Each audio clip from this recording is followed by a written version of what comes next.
ক্ষমতা ওদের বাপেরও নেই। পুলিশের জন্য হচ্ছে, বালি রশি করছে। আমরা এই ওসির সাসপেনশন চাইছি। আমি এফআইআর করতে বলেছি প্রার্থীকে, ভিডিও দেব। এটা সুবিধা পোর্টালে পারমিশন নিয়ে কর্মসূচি আটকানোর ক্ষমতা নেই। আপনি তো নেমে যাচ্ছিলেন। নেমে তো যাচ্ছিলাম, পালিয়ে গেলে কি করা যাবে? ওরা কারা ছিল? কৈলাসের যারা কাটমানি কালেক্ট করে, তোলাবাজরা, টোটো থেকে, অটো থেকে, হকারদের কাছ থেকে মাল তোলে যায়। আজকের র্যালি জনসংযোগ থেকে কি বলবেন?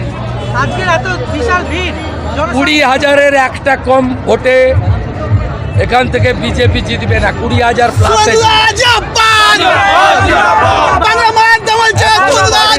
ভর্তি চারদিকে সাফ হয়ে যাবে। এরা জানে না 4 তারিখের দুপুরটা এদের কাছে কি, এরা জানে বালিতে পোস্টার লাগাতে দেওয়া হচ্ছে না, প্রচার করতে দেওয়া হচ্ছে না, কি বলবেন? পদ্ম ফুলে পোস্টার লাগে না হৃদয়ে।